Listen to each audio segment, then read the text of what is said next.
Good evening and welcome to Black Muse, a weekly video podcast series exploring the rich genealogy of Black culture. It's where creatives from the worlds of jazz, hip hop, gospel, politics, sports, fashion, theater, and literature come to engage in the lively art of conversation. And tonight, I am so pleased to bring a young lady who is making waves throughout the world, making women proud. I am speaking of none other than Ms. Melody Spann Cooper. She is a second-generation owner of Midway Broadcasting Corporation, a best-in-class African-American and female-owned media company whose properties include radio and digital platforms. The company provides niche programming and content to Chicago's thriving Black and Latinx populations. Midway Broadcasting properties include WBON 1690, the oldest Black-oriented radio station in Chicago. With its urban talk format, the station has been a leading source of information and community empowerment for nearly 60 years. In 2007, Spann Cooper expanded the company's assets with the development of WRLL Radio, Chicago's home for Hispanic independent broadcasters. And in October 2020, she oversaw the launch of Midway Broadcasting's new OTT digital streaming platform, VON TV, pronounced Vaughn, which can be seen in more than 100 million households on Roku, Apple TV Plus, Amazon Prime, and at VON.TV. Spann Cooper serves on many professional and civic boards, including Commissioner of the Illinois Liquor Control Commission, as Vice Chair of the Illinois Broadcasting Association, as Executive Committee member of the National Association of Black-Owned Broadcasters, and as co-chair of the Diversity and Inclusion Council for the Obama Presidential Center. In 2019, she added author to her list of accomplishments with the release of her first book, The Girlfriend's Guide to Closing the Deal. I can't wait to talk about that. It's a business book for women about people, power, and purpose. Welcome to Black Muse, Melody Spann Cooper. Doris, I was getting ready to say, who is she talking about?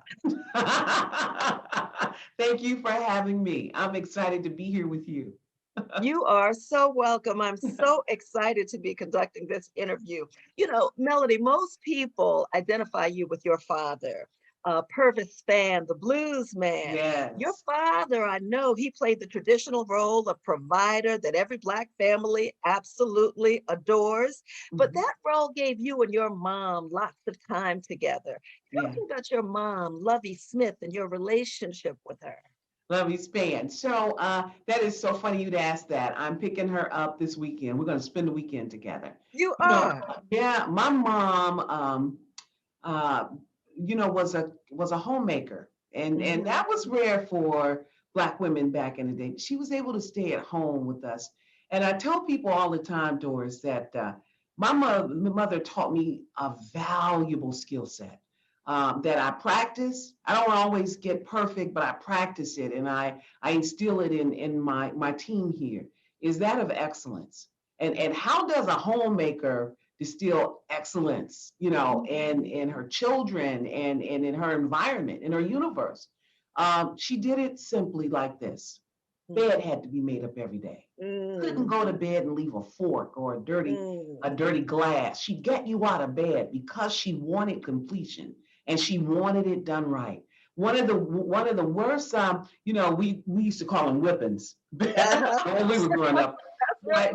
Because my mom bought me and my brother a bike from Sears, and bikes late at night. Next morning, me and my brother get up at 6:30 in the morning. We snuck those bikes out, and she woke up at about 8, and she saw us outside, and she gave it to us because we went out inappropriately. We hadn't washed up. We hadn't had our hair combed. And so those are the small things that you take and parlay into your business acumen, right? That's And you right. want things done well and right to Yes. completion. And so that is what the kind of dynamic footprint that my mother, that's just one of the things I wrote about her in my book. The first chapter of my book, Yeah, The Queen of the Circle, when she that's talked, right. remember that she talked about elevating and Hmm. watching the circles that you create for yourselves. And when you Hmm. become the queen of a circle, it is time to find a new circle. Always be in a Oh, circle, yes. right? And That's find right. people who can help you expand and explore. And you can't do that at top. You got to do Mhm. that in a place where you can learn and you can look That's up, right. you know. And have people around you who know a little bit more than you do. You know, your mom Absolutely. reminds me of my mom. My mom had to drop out of college. She got married. She had her kids. She didn't Yeah. have that higher education, but she had that mother wit. Yeah. And when a That, mother can teach you about that homemaker that you described, oh, yeah. yeah, you can Common take that anywhere. sense. Common Common sense, sense. right? Yeah. Yeah. My mother used to say, y'all got that book knowledge, but bring me common sense. That's right. That's Now, right, Doris. you're a father, Purvis Spann, the blues man. Yeah. Yeah. He brought a lot of joy to a lot of people, that's for Yeah. sure. Yeah. Some people talked about him and called him country. I Yeah. think history depicts him accurately. He Yeah. made his business being country, I heard you say. Yeah. Your father was charming. He was a smart man who understood people, and he had a natural business sense about people. What Yeah. was it like being in a studio with your father at such a young age? And what Mm. were some of your favorite memories with your father? Mm. You know, I'll share something with you. My dad had this big personality. He had this big presence, but my dad was quiet. People Hmm. don't realize that his, how his silent story was quiet, and he Hmm. was a listener, which is why I think he got so far beyond that microphone of just being a disc jockey. Yeah. He observed people, and he took what he saw in people and he put it in motion, which took him so far. You're talking about a man who I tell people this all the time, Doris. He went from being a sharecropper to a shareholder in a Mm. very short period of time, and when you talk about civil rights and the largest growth for Black folks is we migrated to Chicago. I mean, my dad went from being a cab driver, a television repair person, working at the steel mill, right, to owning Mm. radio stations. So, Yeah. so he just had a knack, a vision. I'll tell you something else special about Purvis. Hmm. He didn't think small. Mm. We talk about him being country and coming from Mississippi and that Hmm. Southern twang about him. He used that as a weapon against people because they didn't see him That's coming. right. That's right. See, That's and what all I our heard folks Reverend came from. Jackson talk about Purvis in that way. When I was like, yeah, Reverend, that's it. That was his Uh-huh. secret sauce. And so, That uh, was definitely a secret yeah, sauce. he was just a special person. But when you're around your dad, he's just dad.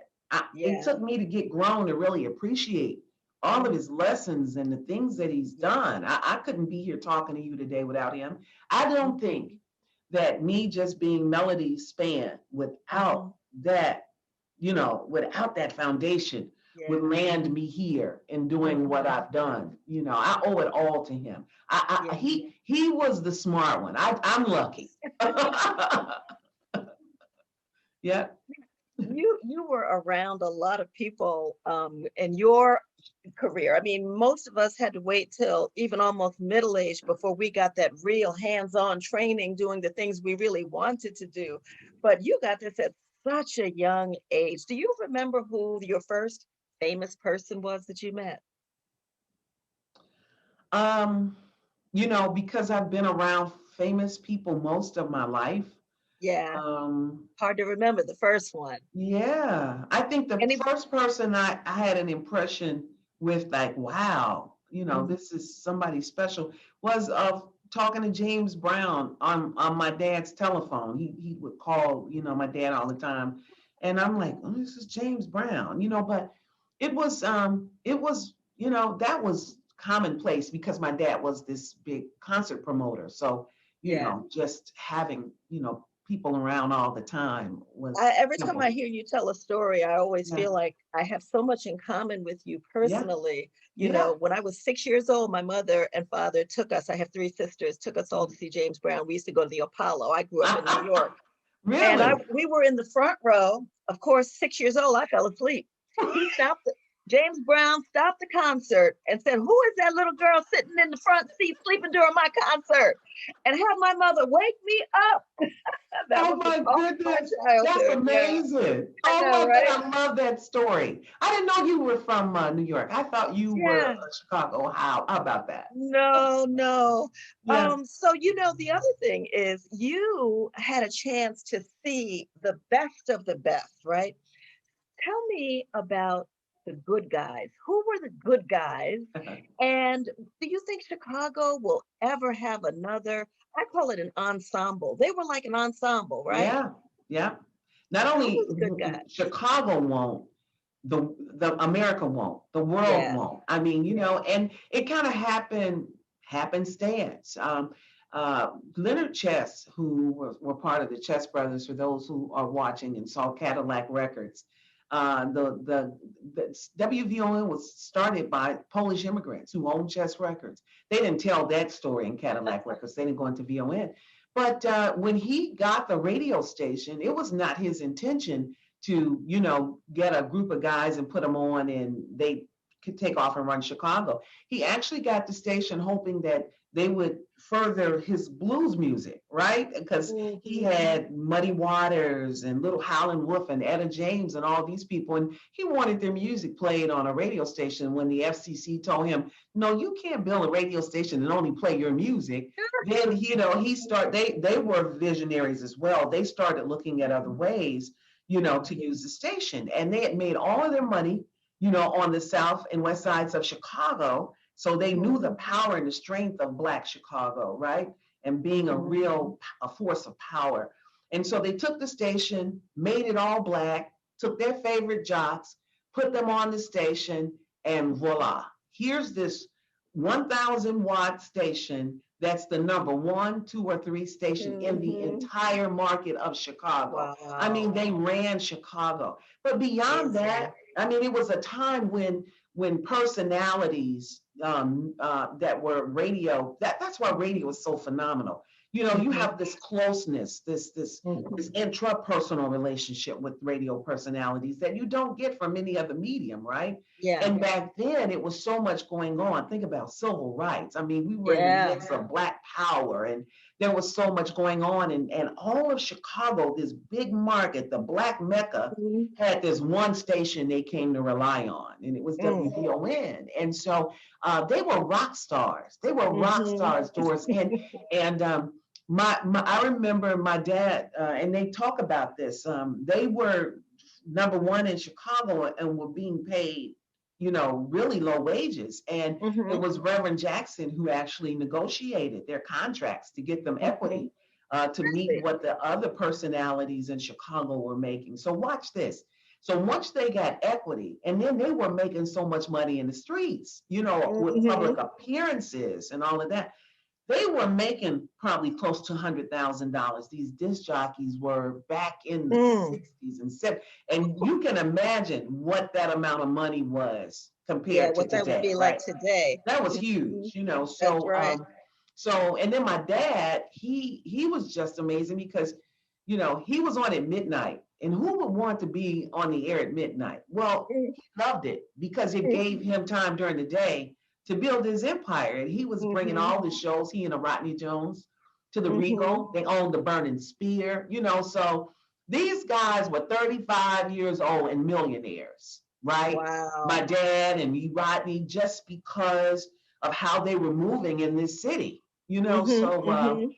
so it was amazing. It was an amazing time. I was Yeah. young. I just knew he Mhm. was special. I didn't understand, you know, what he was Mhm. doing, but I knew he was special. Yeah, but Yeah, again, you got so much goodness from him, and yeah, and your dad taught you a lot about that whole you got a chance to learn about people, both from your mom and your dad. Yeah. On the business side, your father taught you about that programming, but you also had the gift of Wesley South in your life as a mentor, who taught you the business of radio, He did. right? He Tell us really about did. that relationship and Oh, some of your best lessons. listen, you know, a friend of mine, Lewis Carr, you may know Lewis. He started this Yeah. new company called Waymakers, and he talks about those people in your life who just made a difference for you. It was Wesley South, the Mm. business of radio. My dad was a vision person, but not a detail person. Mr. South was a detail person. And so he, despite him and my father not particularly caring for one another, and although they were business partners, he took a special liking to me. And he gave me everything. He taught me the nuts and bolts of this business. And I'm so glad that he did, because, you know, I would not have been able to, you know, I guess, make the moves that I have in the business without doing proper business. You know, my dad was an incredible person, Yeah. but my And you dad need did that. It's business. art and science Yeah, to business, but right? he was not conventional. My dad just was not conventional, right? But Mr. South understood, you know, business in a big city like Chicago. And so I was so honored that, because that could have, you know, he could have Yeah. not taken to me because of his relationship with my dad, but he But did. how did you, between the two of them, how did you, with both of them in your midst, how did you become general manager? I stayed in integrity. I didn't take sides, you know, and Mr. South knew that. You And know, you were rising all the way. I was. And then people don't realize this. I talk about this in my book, Doris, but this station was in a court battle for 6 or 7 years. And in Chancery Division, where they usually sell off businesses when they can't find, you know, they can't figure out how to make it work. And the court had assigned me as the person who was in charge of the station. I was court appointed receiver of the company. I tell you a short story. It stayed in court 6 or 7 years. It stayed in court so long, Doris, that the judge retired. And a female judge came in, young woman, Julia Nowicki. I'll never forget her name. And she's looking at my dad. He's 70 years old. She's looking at Mr. South. He's almost 90. And she's looking at the fact that I had run the company and stabilized it for 5 or 6 years. And she said, why don't you all just sell it to Melody? Right? Wow. And so that's how I got my piece of ownership in the station. But you know, it's those little pieces that the universe tends to take care of when you serve well. That people are like, wow, I didn't know that, or you know. So it not only happens to me, it happens for my dad. It happened for everybody, you know, and just being aware of that the universe will collide to make something special happen for you. Well, you know, Melody, you joined, I don't have to tell you this, but you joined an elite group of female broadcast owners when you purchased Midway Broadcast Corporation.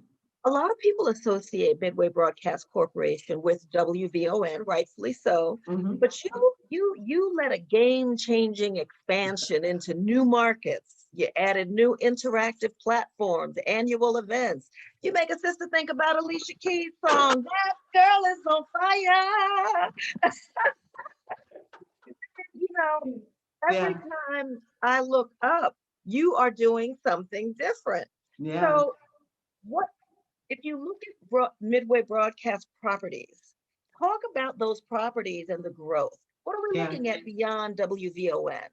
So, wow, thank you for that. So, you know, media is interesting because it continues to evolve and it'll take its hits. And what makes VON so special is it stayed true to its mission and a vibrant Chicago for Black people, the voice of the Negro, you know, and it just built such a tremendous loyalty and had such credibility. But I also know that as the world turns, so should we, right? And so I'm looking at a property that's 60 years old almost, right? And so what will make it relative or relevant beyond for the next 60 years? And it's acquisitions, it's it's staying relevant. It's finding those trends, right? Mm-hmm. And so the WRLL was an easy lift because when I did my deal with iHeart, then I had this other signal that we had, and you know, another thriving community in Chicago was the Latinx community, right? Mm-hmm. They Mm-hmm. don't have a real local presence and a local voice. So Mm-hmm. now they do. We're building that. But the OTT platform is another one of those kind of those universe kind of things, being at the right place at the right Right time. I time. mean, OTT is taking digital is taking over. When we go and Mm-hmm. talk to these advertising companies, that's all they're talking about is Yeah, digital, right? digital. Yeah, and so for us to acquire, you know, that platform Mm-hmm. and be able to reach, I mean, you know, all across the world with it, Mm-hmm. just delivering our content is huge. And I'll be honest, I don't have it all figured out. I Mm-hmm. spend at Mm-hmm. least 20% of my week, you know, just Mm-hmm. trying to learn about what we have here. But I It's know it's okay. valuable. I've had, Yeah. yeah, I've had two people want to purchase it already, but Mm-hmm. it's not ready, you know. Yeah. And Yeah. and we as a people have to get beyond, you know, just a marginal amount of growth and then we sell off. No, no, Yeah. let's Yep. build. Yep. Yep. Let's build. And then you decide if you want to Mm-hmm. sell or whatever you want to do with it, right? But Mm-hmm. it's, you know, I've been in this business for a very long time and I love learning. I'm up for this challenge. I Mm-hmm. love what we're doing with Vaughn TV. I really Yeah. love what we're doing. Yeah, That's amazing. yeah. Um, Most people associate, um, well, not even most people associate WBON. If you look at Black radio stations, most Black radio stations around the country play music 24/7, right? Yeah. WBON has always been in the business of education and Yeah. awareness throughout Mhm. its programming. Mhm. How do you monetize talk radio? That's a question within itself. How do you Yeah. monetize Black talk radio? Yeah. When you figure it out, call me, okay? When you figure that out, you call me. No, But you wait a minute though, you, Melody, yeah, before anybody, right. before WLS was doing Yeah, talk radio, you were doing talk radio. yeah, yeah, right. You've been ahead of this game for a long time, sis. Well, you know, I wish I could take the credit for it, but I can't. It Hmm. was really, you know, Wesley South became this, you know, Superman in Chicago in terms of activism because of a 1 hour program he did on VON called Hotline. So he Mm, was when Martin Luther King came to town, he came to see Wesley South. When Robert mhm, Kennedy came to town, he came to see Wesley South for this 1 hour program, mm, right? And so as radio evolved back in the 80s and FM started getting popular, GCI was taking off, you know, Mr. South looked at a young lady in Washington, D.C., who had taken her station, WOL, which is Kathy Hughes, that's and right. she was killing it with Black Talk. She Mm, was, I mean, she ran that town, right? yeah, Had the still does. politicians afraid to move, right? And Mhm, so he's like, well, you know, we probably can do that in Chicago. You know, we had a Black mayor. It was time, mhm, so mhm, we could, you know, take the the the loyalty and the audience and what VON had built here and transfer it to 100% empowerment and education mm, and activism in mm, a town as Black as Chicago, and we did.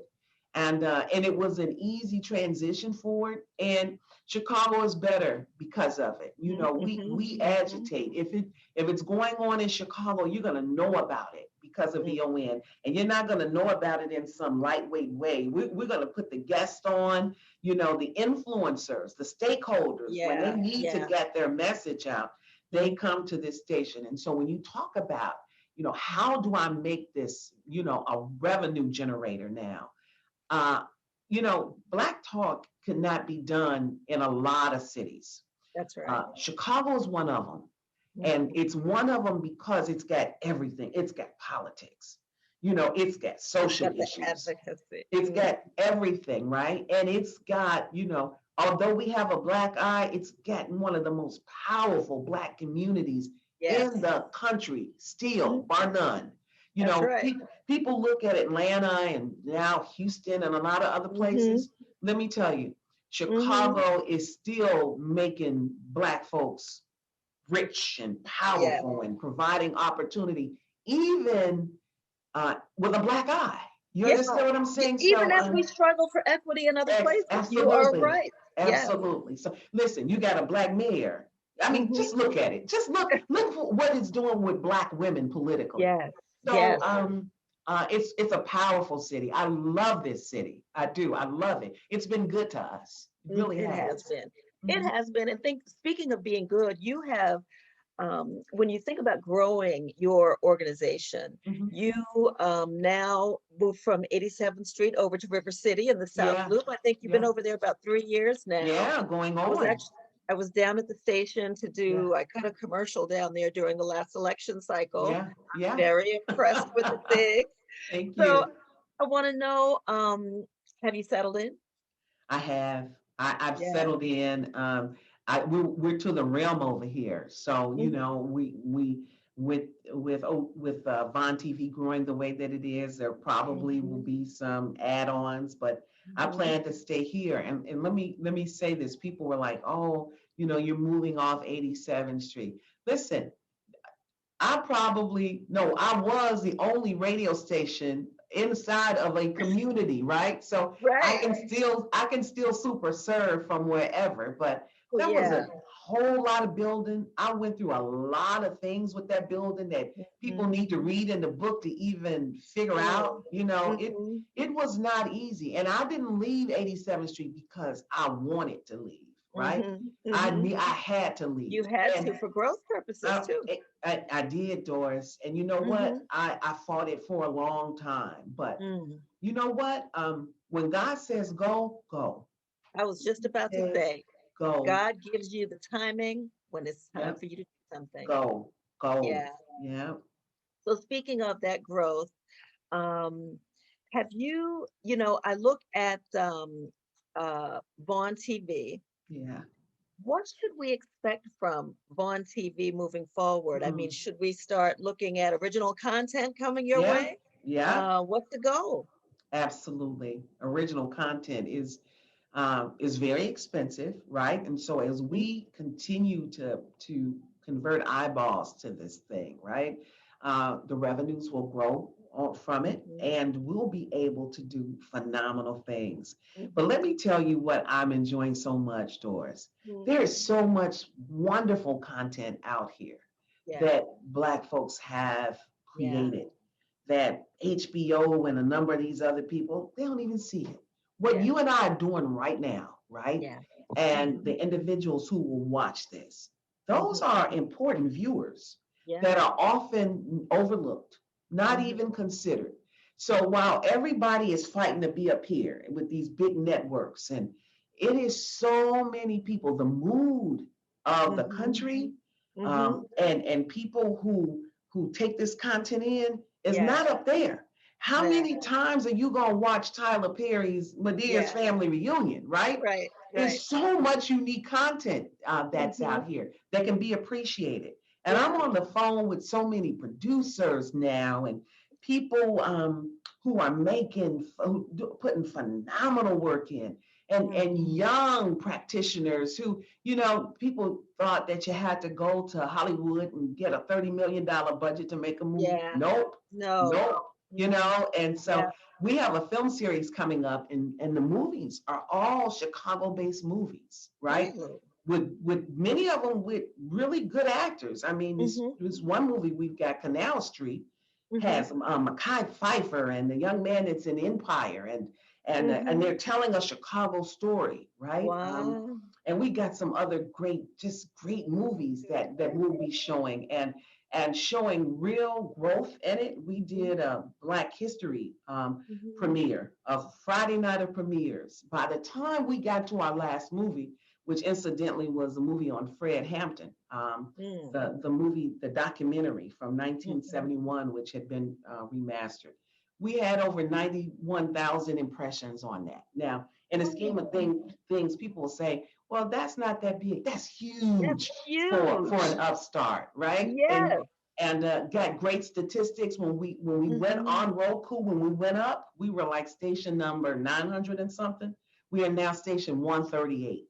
So Whoa. we're That's moving, saying girl. something right Yes, there. we're That is moving. saying Yeah, something. we're moving. And that makes me think about all of this kind of content and kind of where we are right Yeah. now. With this kind of growth that you're engaged in right now, would you say that you're finding greater support or greater challenge in the wake of George Floyd's murder? I say a woke, educated Black community can be threatening to some people. Yeah, I'm just well, saying. I love that. I love that. Well, let me tell you something.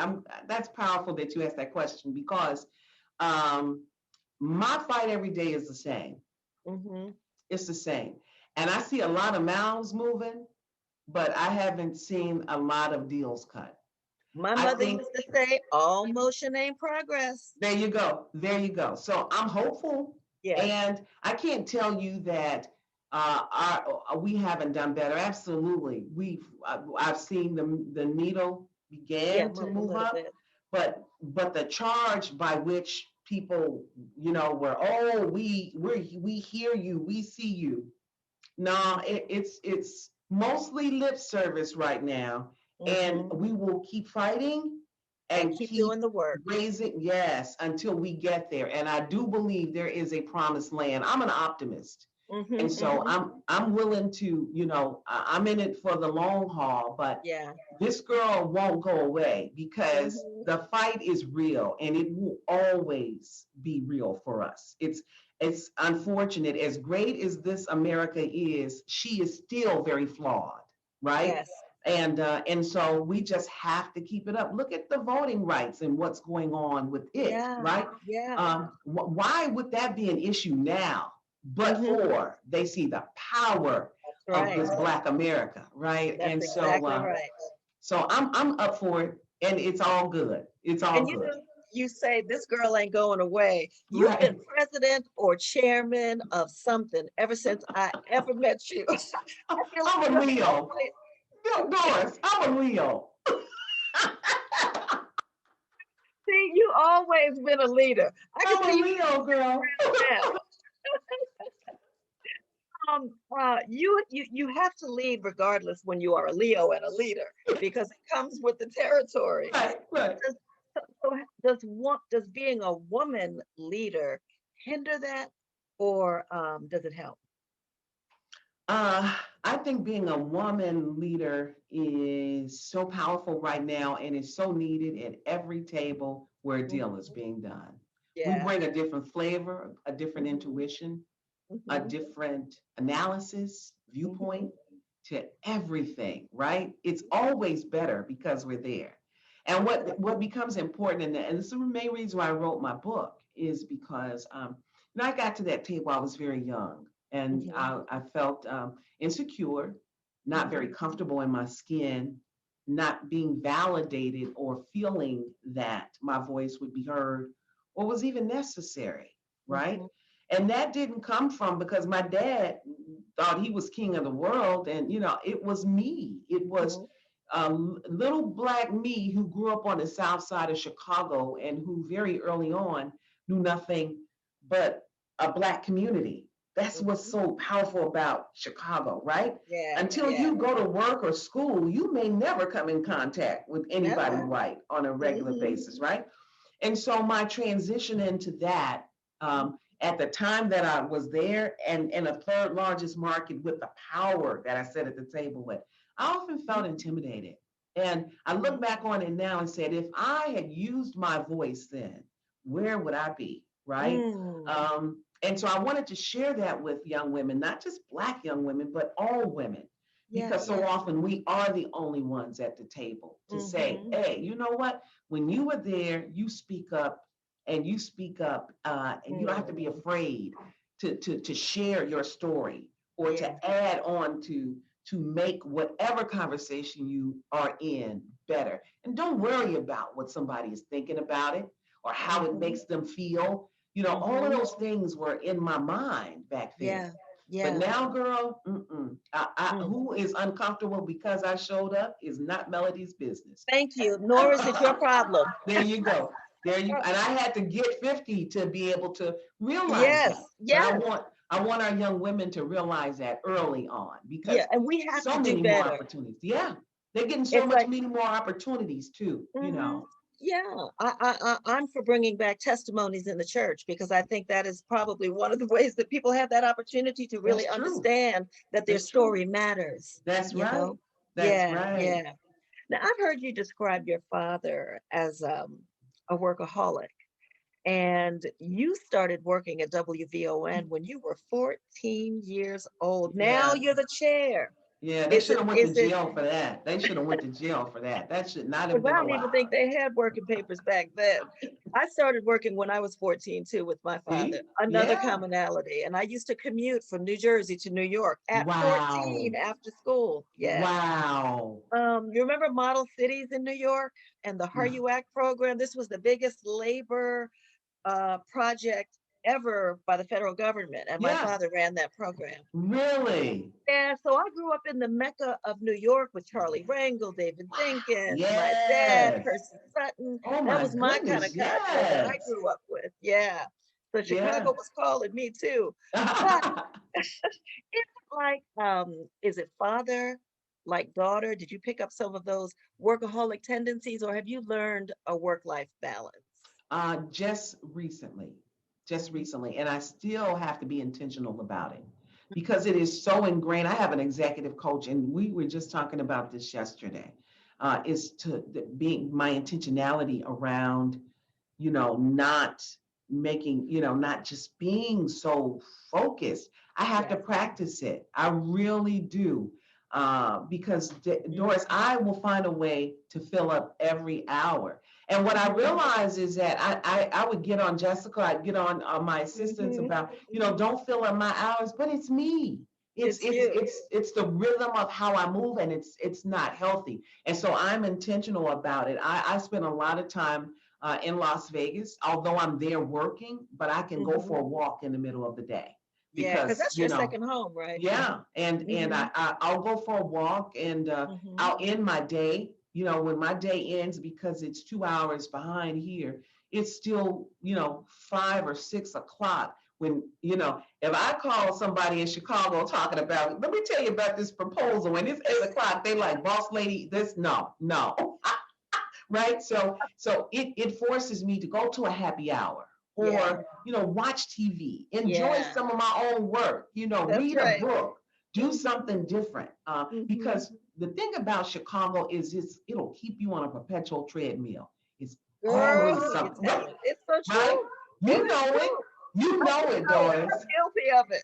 I know. I It's know. true. You just get into this mode. There's always something to do. Yeah, yeah. People are like, well, what it's okay. I didn't mean to make you wait. Don't worry about it. I always have something to You do. always have something to do. And if you don't, you're going to find something to You're do, gonna, right? or it's gonna find you. Or it's going to find you. Yeah. That's So right. so I'm forcing myself, and I want women, to do more of that. I'll tell you something. I don't know if I've ever shared this. I didn't share it in the book Mhm. because I probably was writing it when it happened.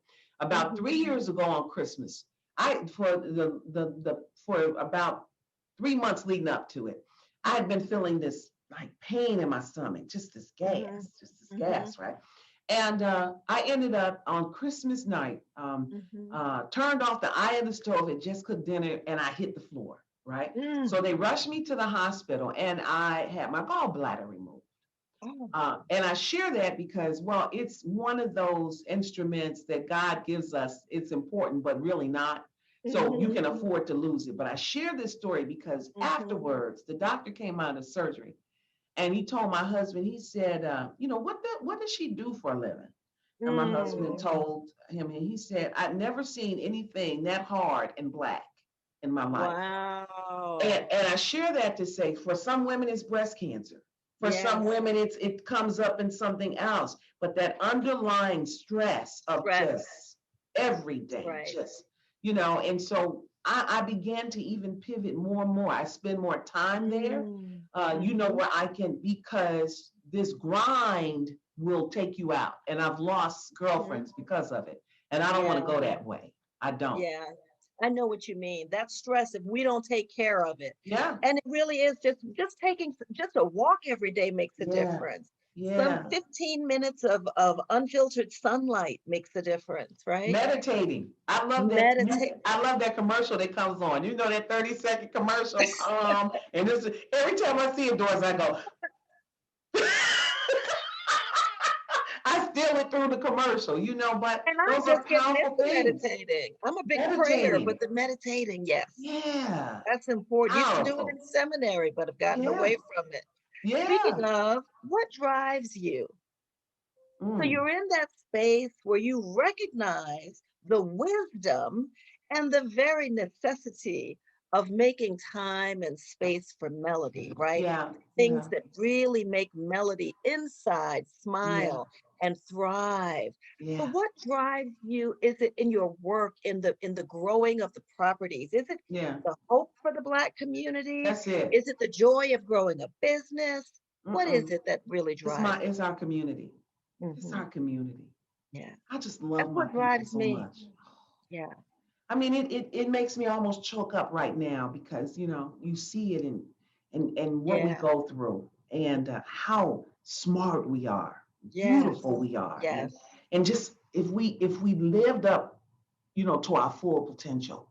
So Just I'm always listen. pushing to just, guys, we can do this because I see it at 33,000 feet.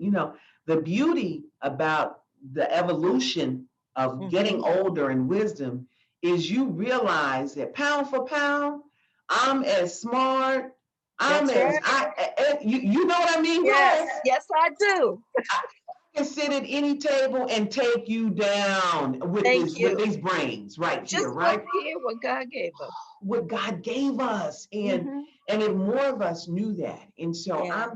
I'm looking at young people now who, the good thing about what's happened when you see all this, George Floyd's death is not in vain. It will. Mm-hmm. His little daughter called it 2 days after my daddy Yeah. changed the world, The and he did. words. He Yes, he did. did. Still is. Because I see these young people, I think of Tanika Johnson over in Mm. Englewood and the Yeah. Folded Yeah. Map Project. I think about Jamal Cole and My Block, Mm. My City, My Hood. I Mm. see these Doing good young, work. dynamic practitioners that's in the street. They're not asking permission. They're not Mm. asking for you to write them a check. They just doing the work. Thank They're you. doing the work, They're right? not And waiting to say for us to tell them they're old enough. Because the oh, age of reasoning is 12 years old, and we yeah. need to recognize that. Right, right. Yeah.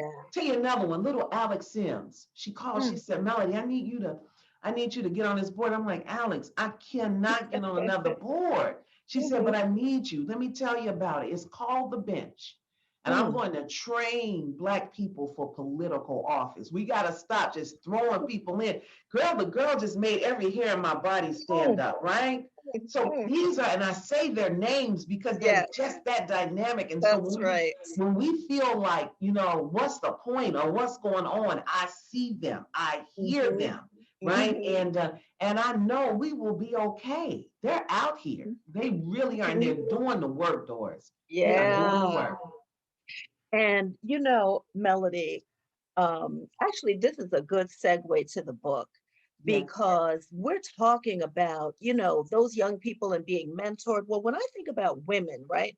I think for a long time in my own life, being a woman held me down because I didn't understand my power, Right. right? That's And the right. world is not a friendly place when you don't have the answers. Your people will watch you float looking for Yep. answers and Yep. never reach out and say, "Can I help?" You But preaching.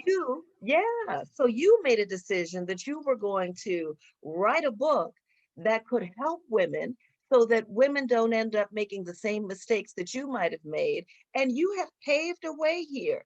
Now, tell us about this book that you have written. Hmm. It is a book called The Girlfriend's Guide to Closing the Deal. Now, I Right. love that it's the girlfriend's guide. That means you Right. have given us some secrets in here. Yeah. What made you write this book? What was the Oh, impetus wow. that made So you I write tell this you, book? this was not, so I wanted to write a book, but it wasn't this book.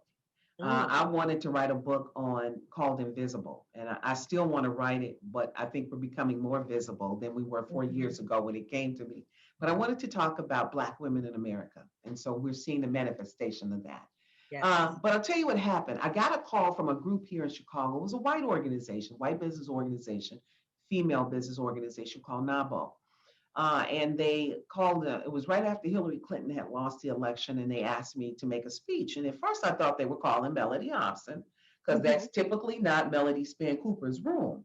And they were like, no, we want you. We want you. And I was like, at first I was like, oh, and because I don't do a lot of speeches, people think that I do, but I really don't. I do them sparingly because they work for me, but they work for me, right? But then all of a sudden, it's like I just, leapt up in my bed. I'm like, absolutely, I'll do it, right? But it was a challenge for me, Doris, because I knew I love a challenge. It was going to take me in a room I'd never been.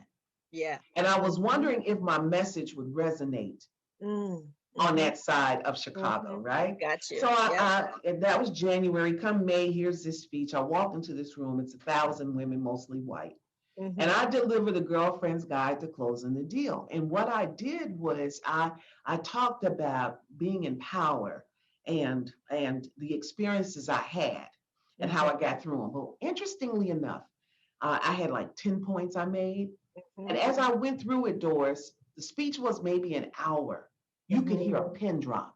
You could hear a pin drop in that room. It was so eerie that I started rushing because I thought maybe something was wrong. And I looked at one of my girlfriends and she says, slow down, right? You could hear women going, right? Like, we would say amen in church. But I hit a nerve, girl, right? And afterwards, they stood in line for about 2 hours to talk to me about this speech. And one after another, these white women said, you got to write a book. You got to write a book. You got to write a book. And so one of the last people was Robin Beeman, who is, a PR guru in Chicago. She was one of the last people in line. She said, you getting ready to write this book. I said, Robin, I don't have time. She said, we will find time. And she connected me and to Sean, and we wrote this book. And it was so, you know what? I tell people, because everybody has a book in them. Everybody has a book in them. And we don't need to hide from it. Write your book. Just write your book, right? But what was interesting about this book is Sean had a way of, it was a conversation. And she'd come over and we'd spend 3 or 4 hours drinking wine and talking, right?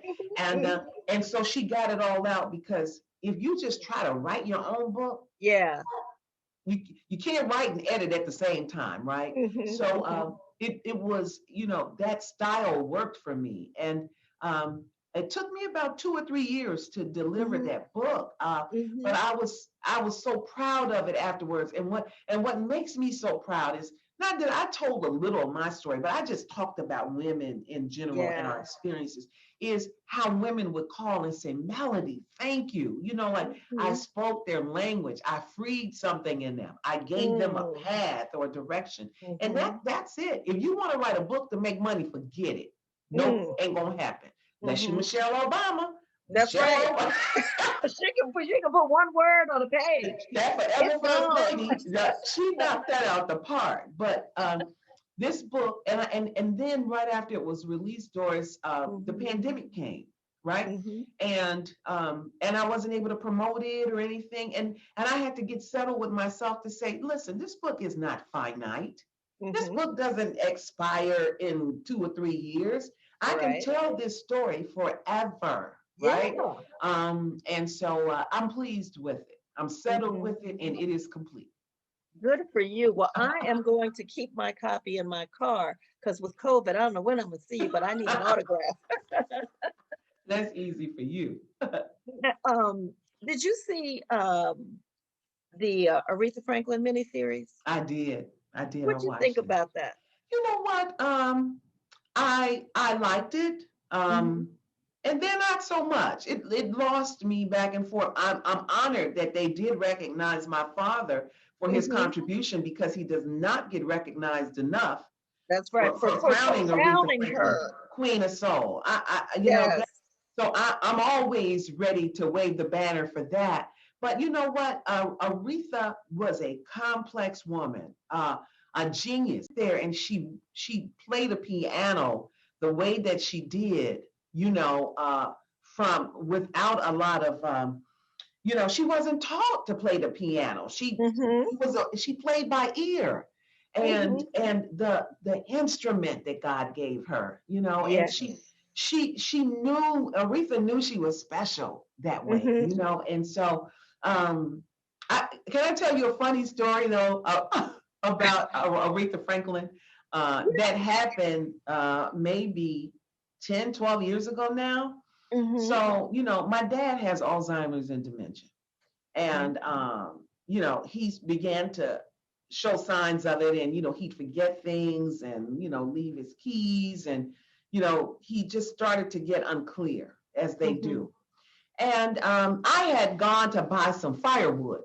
And I'd gone to buy some firewood. And me and the man had a little exchange. We were going at it because he wouldn't put the firewood in the car, and he was just a jerk, right? And I end up leaving my phone there, right? And because I was so upset. I mean, the firewood. So the guy, my dad calls me, and he says, Aretha Franklin's got your phone. And now I'm thinking, Dad, come on now, you know, because I'm thinking he's in his thing. He said, no. He said, no, Aretha's got your phone. I'm like, Dad, come on now. What's going on today? Are you okay? So about an hour later, I'm looking and I realize I do not have my phone, Doris, right? So what happened was I left my phone, and the first name in my directory was A. Franklin. Franklin. I didn't spell her name because if anybody saw the phone, but A. Franklin. So the man just picked up the phone and he calls. Well, she answers the phone. And he's having this conversation. So now I'm dawned on me, I probably left my phone at the wood place, right? I go back to the wood place. Girl, I got enough wood for about 5 years. The man was like, oh my God, I talked to Aretha phone. God took care of him. So I share this story because it speaks to who she was, down to earth, easy going. And what happened when he talked to her and told her that this woman was there, Melody Spann, she called Dad to say the phone, and Dad just got it a little confused, right? Right. It's my favorite Aretha Franklin story of late, and I'm sticking to it.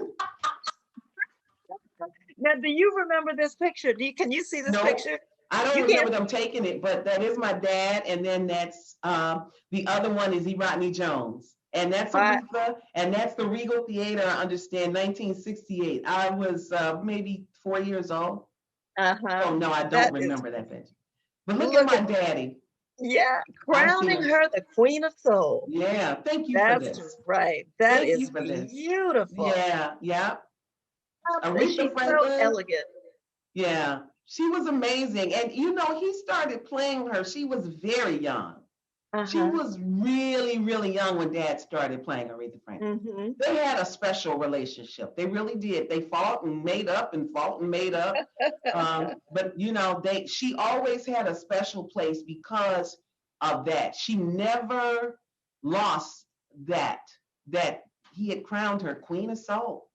I mean, yes, he did. Yeah. Those were two, Rodney Jones and Purvis Spann, man, they ran entertainment in this town. They did. Yeah. And they did it very, very, very well, I must say. Yeah. I want to take a moment. Let me stop screen sharing for a minute. Okay. And I just want to give a shout out to the world about Chicago West Community Music Center. Yes. This Black Muse podcast series is a production of the Chicago West Community Music Center. I am a proud board member of Chicago West Community Music Center, have been for about 4 years now. And Chicago West Community Music Center was founded by Howard Sandifer. His wife, Darlene, runs it with him. And he had a goal to provide high quality music instruction and community performances that would help reduce the music-related achievement gap between minority and non-minority students and between economically disadvantaged students and their more advantaged peers.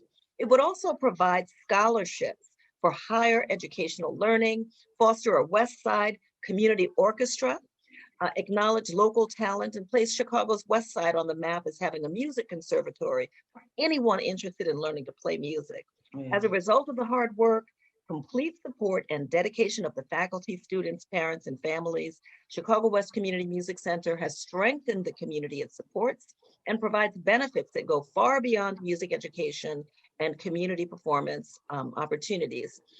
This is an organization that has before COVID, of course, an exchange program with France and China, where we take inner city kids, send them to France and to China, and then we bring their cohorts on this side of the world, and they learn so much. Yeah. Our kids have been over there. Sometimes we've sent kids there that have never been out of their neighborhood, which you spoke to earlier. Yeah. And it has broadened their minds. We had our fundraiser last year.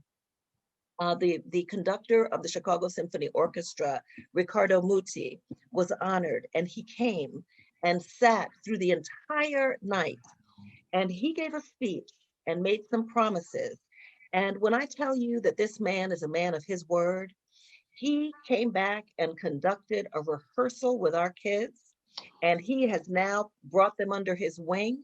He is committed to working with them. He's picked his two that he wants to work with personally.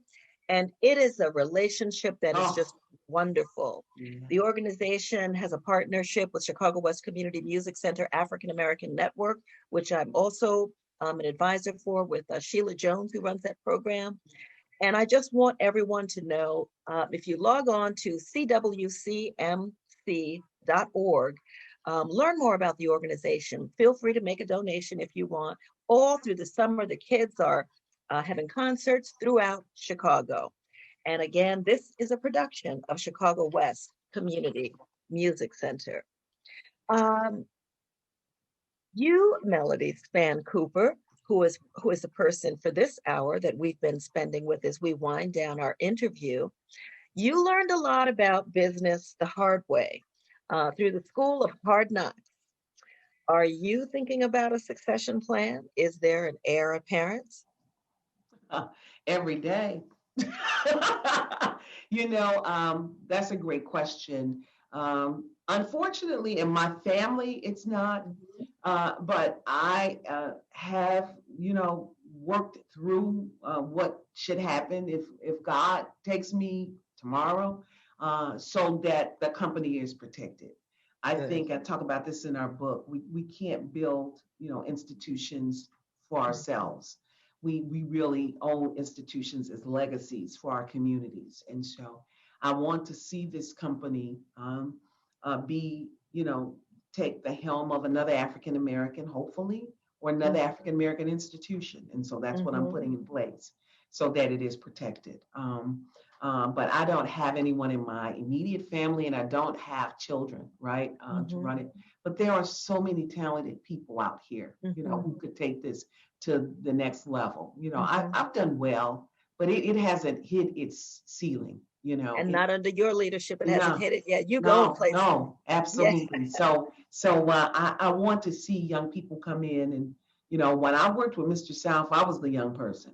So now there's people working under me that are young and dynamic, and that you build that kind of semiotic relationship where you got young people on your team that's teaching you, right? As a matter of fact, Howard, who runs this organization, founded it. I remember I talked to him because he's always busy in this music thing, and he's doing this music project on the West Side, and we talked for almost 2 hours one day, and his son was there. Right. So you see that relationship. His son is teaching him, and he's teaching his son. So we build more of those things. We're able to hold on to fine institutions, like legacy institutions in our community. Yeah, that's wonderful. Yeah. There's a history of tension in Chicago, maybe most places, particularly in Chicago, because as we said earlier, these are two communities, the Latinx community and the Black community, that are both vying for power, both growing, some would say at the same pace. So I want to know if owning two properties like WWRLL and WVON, these are two really popular niche markets. Mhm. Does it give you an opportunity to do any intentional bridge building? Yeah, Doris, absolutely. I'll tell you Mhm, something. When I decided to really, you know, turn my attention toward building WRLL and understanding the cultural differences, I brought in a friend who I'd known for 20 years, Alex Garza. She and I had started this organization 5 years ago called Colorist Women. Because we mhm, came together as professionals and we made one commitment: let's be honest with one another mhm, about our cultural differences, right? And we built this organization for professional women, and it's taken off. We meet like mhm, annually. We've been doing these quarterly things because of the whole virtual piece.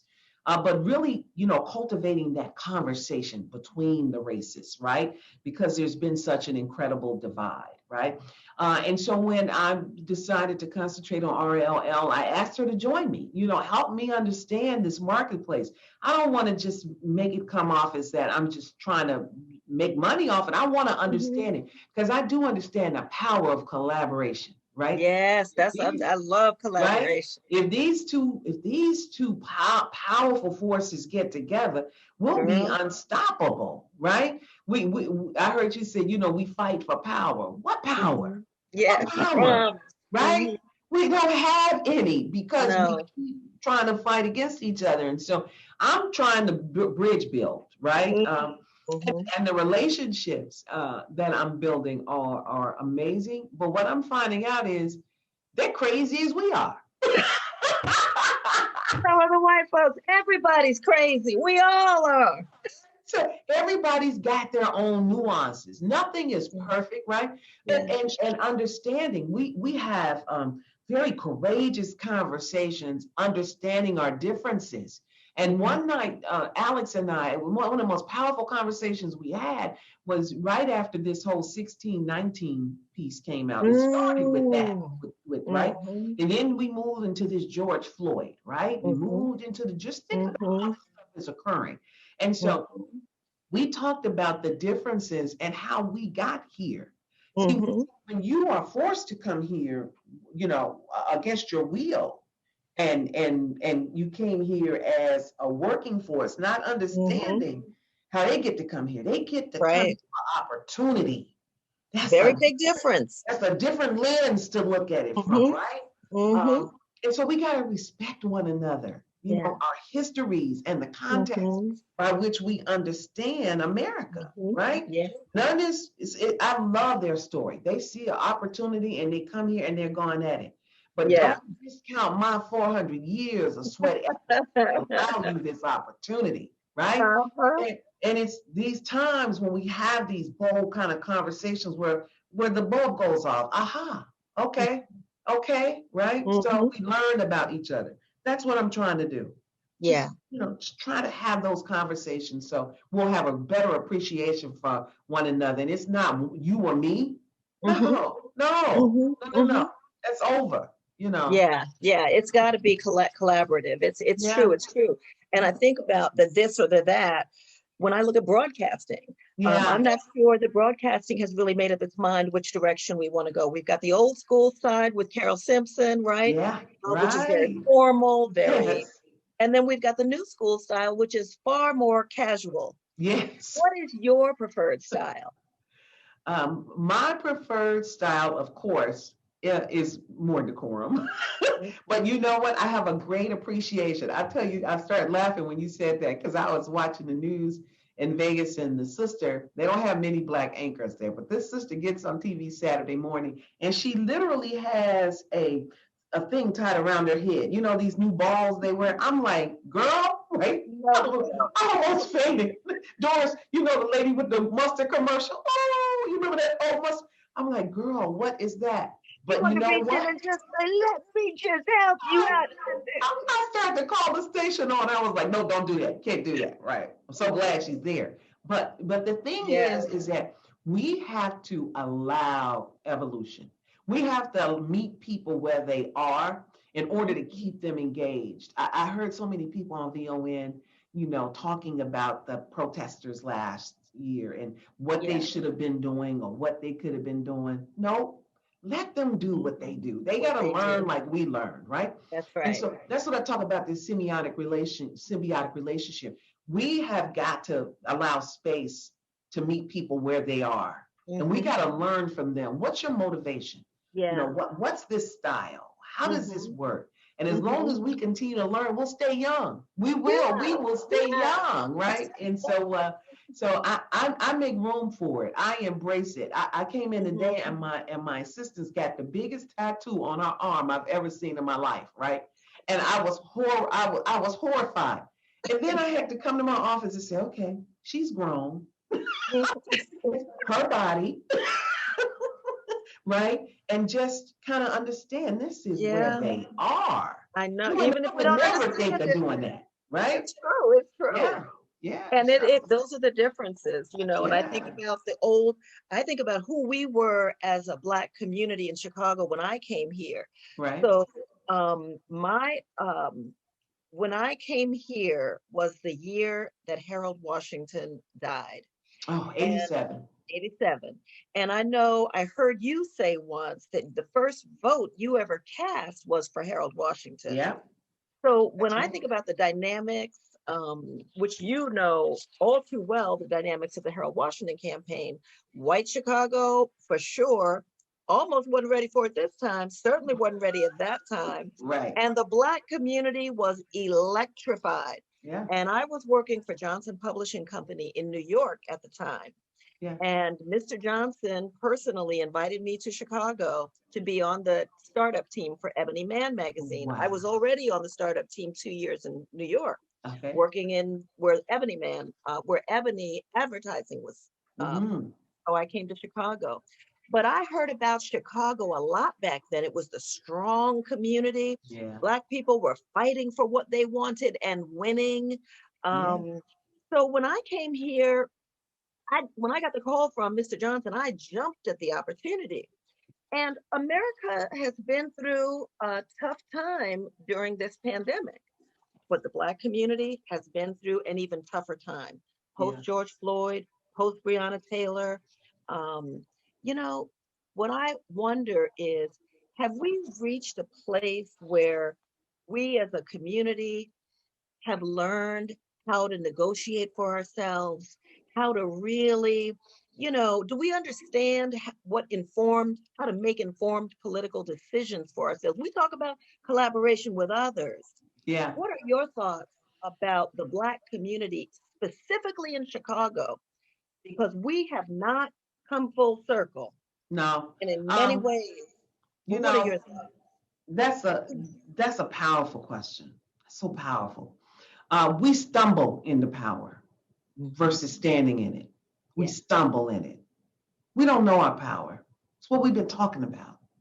We don't know our power. You don't get a Black mayor, Black Cook County board president, Black Cook County state's attorney, Black head of Democratic Party without power,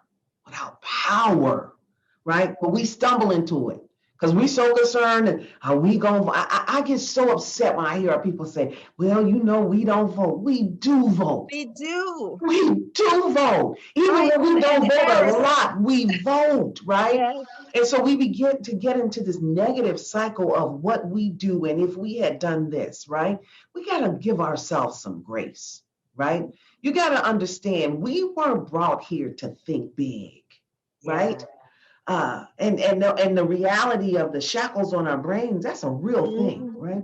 And so when I say we stumble into power, if we stood up in it and we knew who we were, which is what's so powerful. I don't know if you saw this, Doris, but yesterday for the first time, the New York Times had this ad taken out by all the Black CEOs of Fortune 500 companies. No. And all the business. Ken Chenault, the guy that runs Merck, Ursula Burns, Melody and John, everybody, they took out a full page ad to talk about this voter suppression bill in Georgia. and what This you've is never major. seen this before, right? Oh. So we're beginning to understand our power. See, they're not stumbling into it; they standing in because they feel like we rich enough. If something happens, we're all good, right? That's So right. take that, and which brings the president of Delta on TV today to backtrack on his support of the Georgia's legislation. Now, Thank when you. this starts happening, then Coca-Cola's got to say, well, now if all these That's so powerful Coca-Cola. people gonna start, and then you get this ground roots, we in trouble. See, And honey, you got to apply the pressure, and you got to every keep one your of them firm. that has a bottom line, that has a consumer base that is primarily Black behind a move like that, Yeah, they ought to be trembling. yeah, and they said it the best today. Yesterday, Ken Chenault said, listen, when the gay and lesbian, I read this, when the gay and lesbian piece came up, Amazon, Google, all of them, Say they're that. standing in Say line, that. they're up front. I'm calling on all of my colleagues right now to Yes. join us in this fight. Say that That's again. when you got to hold people, accountable, Yes.